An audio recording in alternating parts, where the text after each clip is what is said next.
something that we have. We cannot change that. It is obviously a genetic disease. But when we look at what happens in Fabry disease, we have had patients over the course of the years having ranges of any of these. So kidney damage is very common. This can worsen over time. There is an increased risk of heart issues, any type of cardiovascular issues. The majority of stuff that I have seen in my practice, however, has to do with the gastrointestinal problems that I often see with people with Fabry disease. So the question often arises, why would I bother looking at food? And to me, the answer would be when we take in any type of food that we're having, to me, it matters whether or not we're going to be able to absorb the nutrients from that food. So when it comes to something like rare genetic diseases, when we cannot control the outcome, we cannot control this diagnosis that we do have, what can we actually control? What we can control is what we take in. And we have the power to either take in food that will nourish us or potentially food that can cause a bit more inflammation in our body. So when we look at the gut itself, the normal gut structure and function, we look at all these different components and what is their responsibility. When things are communicating correctly, there, in ideal world, would be no symptoms of inflammation. But if things are not communicating, if the organs are not communicating properly, if the pancreas is not secreting its enzymes the way it needs to, the liver and the gallbladder are not making the bile that we need to in order to help break down our fats in our body, then there's some form of inflammation or miscommunication in our own gut system. And that can lead to a whole host of different problems. So when we look at how much food does a person consume, it can be anywhere from about 25 tons of food in our lifetime. And some of this food has the possibility of containing bacteria, viruses, parasites, food additives, a lot of different things that we may not intentionally be wanting to actually digest. And so everything that our body will need, except oxygen, of course, has to come in by mouth and has to be processed and then absorbed. Without proper functioning gastrointestinal system, how are we able to actually absorb the nutrients from our food? So our gastrointestinal defense systems is composed of a whole host of different things. The first thing where it starts is actually in our mouth. Our saliva is the first point of contact. Then comes our gastric acid, then pancreatic enzymes and bile, et cetera, et cetera. But the first point of contact is actually our mouth. So that saliva's responsibility is the first form to break down those larger molecules into now smaller molecules. So one of the most important things I teach people right from the get-go is you must chew everything except water. Chewing, including smoothies, swish it around in your mouth so that the saliva can actually start acting upon it to start the process of digestion. Even orange juice, something simple like orange juice, if you happen to drink that in the morning, any time of day, really, important to swish it in your mouth and then swallow it. This is where digestion actually takes place and begins. Our gut microflora, all the little bugs and stuff that we have living in our gut, are very, very important for us. And a lot of work that they do, we don't even realize it. A lot of our GI microflora is responsible in absorbing our vitamins and our minerals from our food. How quickly do we recover from a parasite such as, traveler's diarrhea? Not that any of us are traveling anymore. How does our body break down cholesterol? That's all responsible for different bugs that we contain in our gut microflora. Our immune system, and right now more than ever, our immune system, we want it to be at its peak. So one of the first things that we look at when it comes to our immune health will be what type of food is this person actually consuming. Now, there are many different things that will affect our gut microflora and not for the better. So depending on, what are we eating in our diet? But one of the biggest things, honestly, right now is the stress levels. In the last, obviously, with this pandemic over the last year, the amount of mental, physical strain that I have experienced with many, many different patients over the last year and a bit now is immense. This all has the ability to affect our gut, whether that be, gut pains, or whether that be constipation, whether that be diarrhea, whatever the case is. Stress has a huge role to play in our gut and to determine which bacteria will thrive and which do not. And the beneficial bacteria, unfortunately, are the ones that get the most beat up, essentially, when it comes to our stress levels. So one of the things also that I speak a ton about is, what is your outlet? We have to have an outlet every single day for our stress, whether that be meditation, whether that be, some form of physical activity, even a walk around the block.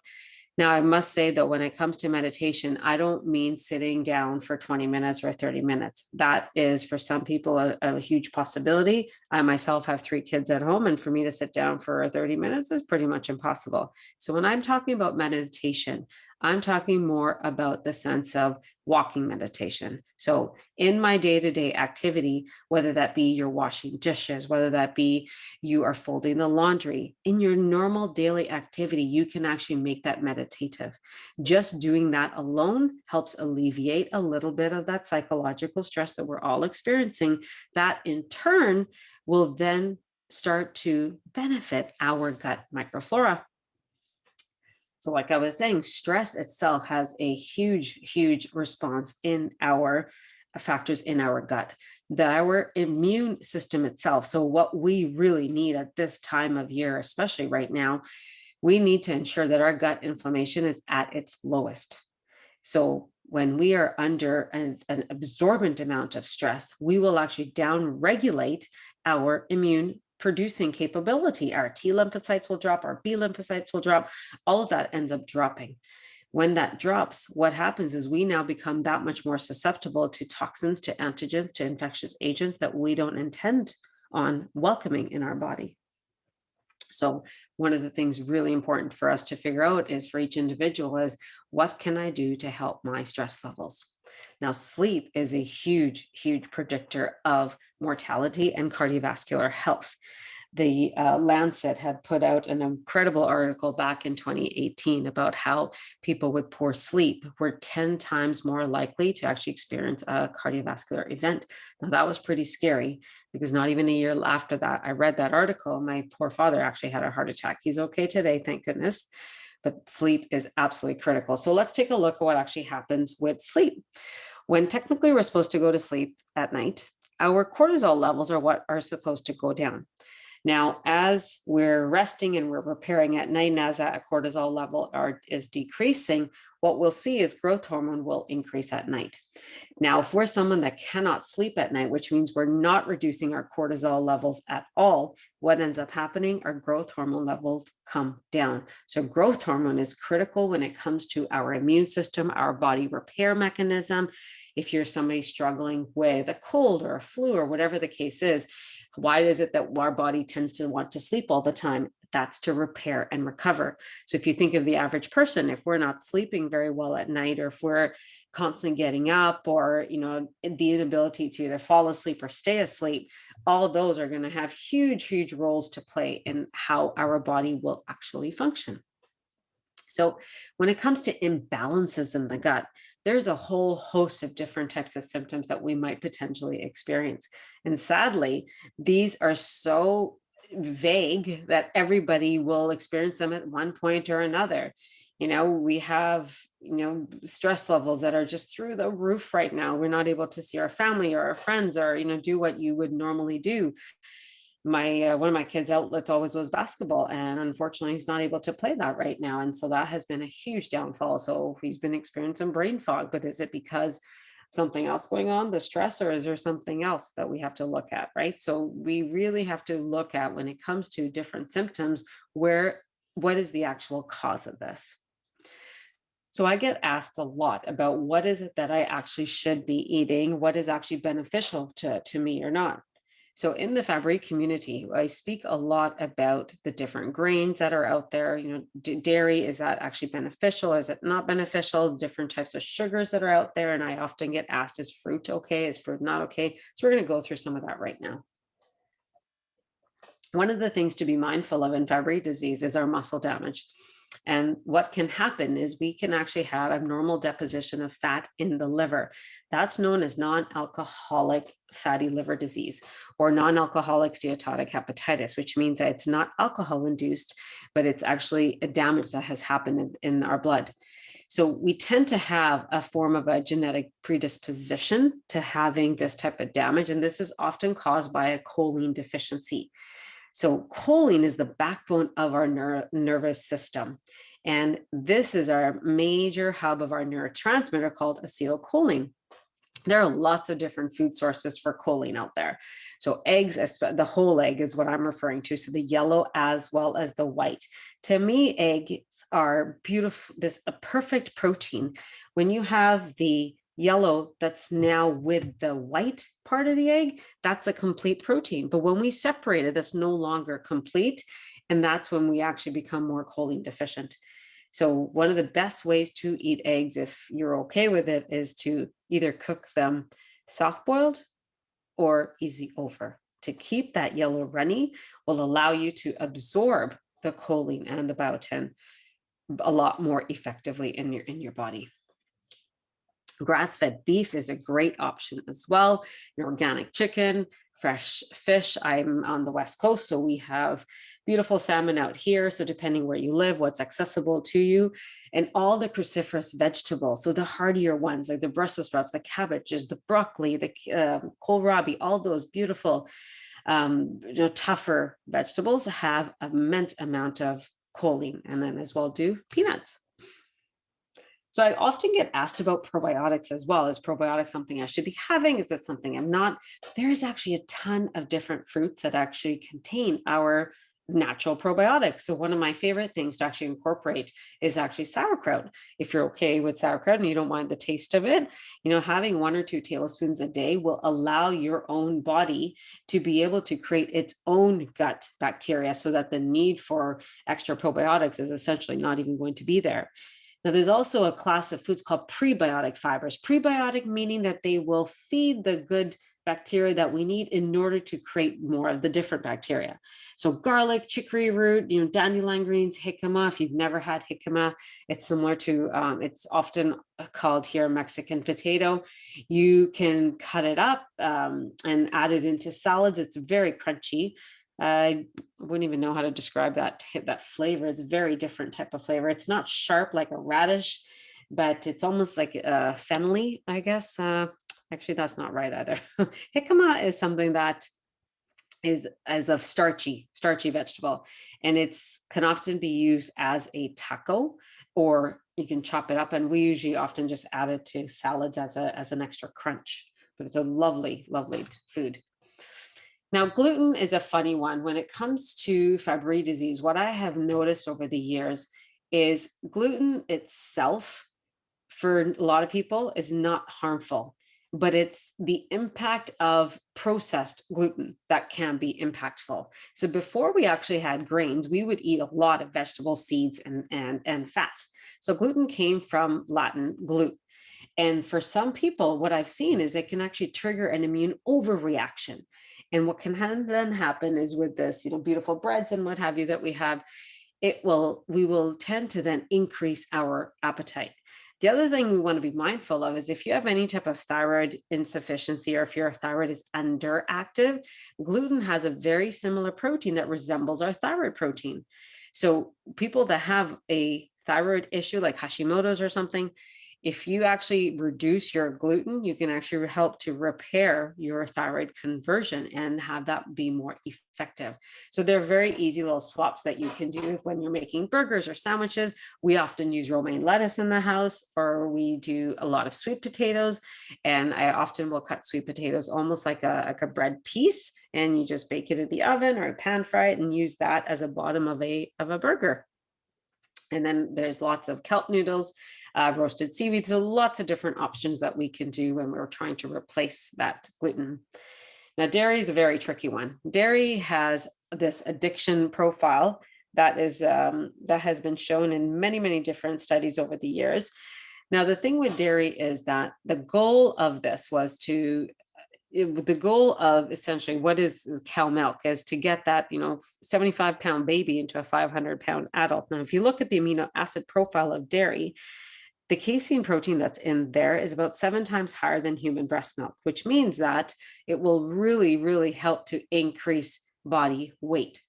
Human beings, we do not actually tolerate after the age of about 2 or 3, another mammal's dairy, another mammal's milk.